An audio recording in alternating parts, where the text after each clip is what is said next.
Praise the Lord. கிறிஸ்தேசுவின் நாமத்தினாலே உங்களுக்கு என்னுடைய அன்பின் வாழ்த்துக்கள்.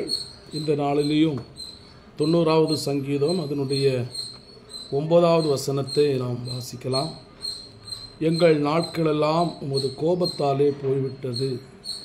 பாருங்க, இந்த உலகத்திலே மனிதர்களாக இருக்கிற நாம் வாழுகிற காலங்களெல்லாம் அவருடைய கோபத்தினாலே போய்விட்டது என்று சொல்லி வேதம் சொல்லுகிறது. இந்த உலகத்திலே கர்த்தருடைய பிள்ளைகளாக இருக்கிற நாம் வாழ்ந்து கொண்டிருக்கிற ஒவ்வொரு நாளும் ஒவ்வொரு நிமிடமும் ஆண்டவராகிய தேவன் பல நன்மைகளை நமக்கு தந்தாலும் நாம் ஆண்டவரை பலவிதத்திலையும் கோபப்படுத்தி வாழுகிறோம். அதுதான் இங்கே சொல்லுகிறது. பாருங்கள், எங்கள் நாட்களெல்லாம் அது கோபத்தினால் போய்விட்டது. ஆமாம், ஆண்டவர் அநேக நன்மைகளை நமக்கு தந்திருக்கிறார், அநேக ஆசீர்வாதங்களை நமக்கு தந்திருக்கிறார். அவர் கொடுத்திருக்கிற நன்மைகள் எண்ணி முடியாது, அவர் கொடுத்திருக்கிற ஆசீர்வாதங்களை சொல்லி முடியாது. அப்படிப்பட்டதான ஆசீர்வாதங்களை, அப்படிப்பட்ட நன்மைகளை பரம தகப்பன் நமக்கு தந்திருக்கிறார். ஆனால் இங்கே பாருங்க, நாம் அவருடைய கோபத்தினாலே போய்விட்டது என்று சொல்லி எங்களுடைய நாட்களெல்லாம் ஒரு கோபத்தினால் போய்விட்டது. ஒரு கதையைப் போல எங்கள் வருஷங்களை கழித்து போட்டோம். ஒரு கதை போல நம்முடைய வருஷங்கள் கழிந்து போனது இல்லையா, முடிந்து போனது. யோசித்து பாருங்கள், எத்தனை ஆண்டுகள் இந்த உலகத்தில் நம்ம வாழ்ந்துருக்கிறோம். அது எப்படி போச்சு, எப்படி உருண்டோடி போச்சு, அது நமக்கு தெரியவே தெரியாது. அந்த அளவுக்கு ஒரு கதை எப்படி முடிகிறதோ அதே போல் நம்முடைய வாழ்நாட்கள் முடிந்து கொண்டே இருக்கிறது. ஒவ்வொரு நாளும் முடிந்து கொண்டே இருக்கிறது.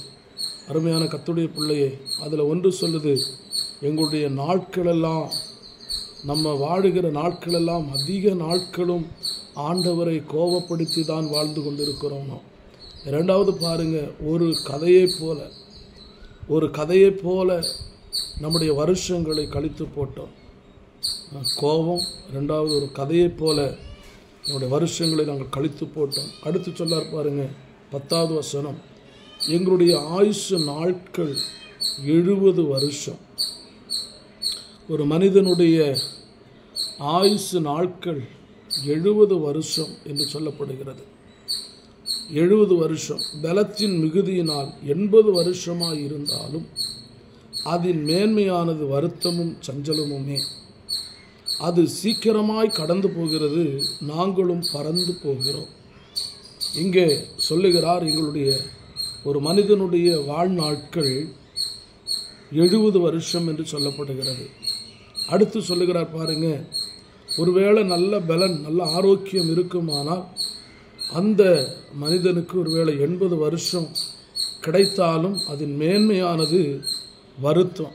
70 வருஷம் வரைக்கும் நம்மளே ஒருவேளை நம்முடைய வேலைகளை கவனித்து கொண்டு நாம் சரியாக வாழ முடியும். ஆனால் 70 வருஷத்துக்கு அப்புறம் வாழுகிற அநேகர் பிறருடைய உதவியை தேடுவார்கள். ஒருவேளை மகனுடைய உதவிகள், மகளுடைய உதவிகள், உறவினர்களுடைய உதவியை தேடுவார்கள். அதுதான் சொல்லுது, பலத்தின் மிகுதியால் 80 வருஷமாக இருந்தாலும் அதன் மேன்மையானது, அதனுடைய மேன்மை வருத்தம். அந்த 80 வருஷம் வாழ்ந்தோமே அப்படின்னு சொன்னால் அதனுடைய மேன்மை என்ன சொல்லுது? வருத்தம். அடுத்து பாருங்கள், சஞ்சலம். அடுத்து பாருங்கள், அது சீக்கிரமாய் கடந்து போகிறது. அந்த 70 வருஷத்துக்கு மேலே அது சீக்கிரமாக கடந்து போகிறதா, நாமும் பறந்து போகிறோம் என்று சொல்லப்பட்டிருக்கிறது. அருமையான கர்த்தருடைய பிள்ளையே, நாம் பறந்து போகிற ஒரு பறவையை போல நம்முடைய ஆத்துமா நம்முடைய சரீரத்துக்குள் இருக்கிறது. இங்கே அதுதான் அவர் சொல்லுகிறார். பறவை தான் ஒரு கிளையிலேயோ ஒரு மரத்திலேயோ இருந்து பறந்து போய்விடும். அப்போ நம்ம சொல்லுவோம், இப்போ பாருங்கள், பறவை பறந்து போய்விட்டது என்று சொல்லுவோம் இல்லையா? இப்போ மனிதர்களை குறித்தும் இங்கே மோசே சொல்லும்போது சொல்லாரு, ஒரு மனிதனுடைய ஆத்துமா ஒரு பறவை போன்றது, அது பறந்து போய்விடும் என்று சொல்லுகிறார். ஆம் கர்த்தருடைய பிள்ளையே, இந்த உலகத்தில் ஒரு குறுகிய காலம் நம்முடைய வாழ்நாட்கள் இருக்கிறது. ஆனால் நாம் ஆண்டவரை கோபப்படுத்தாமல் ஆண்டவர்கிட்ட கேளுங்க, ஆண்டவரை, நான் என்னுடைய வார்த்தையில், என்னுடைய செயலில், என்னுடைய நடக்கையில், என்னுடைய மற்றவர்களோடு பேசுகிறதுல ஏதாவது உமக்கு பிரியமில்லாதது நான் செய்திருந்தா என்னை மன்னிங்க ஆண்டவரை.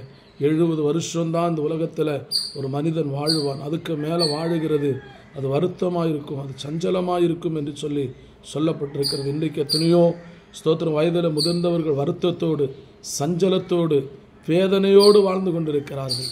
அநேகர் இந்த உலகத்தை விட்டு பறந்து போய்விட்டார்கள்.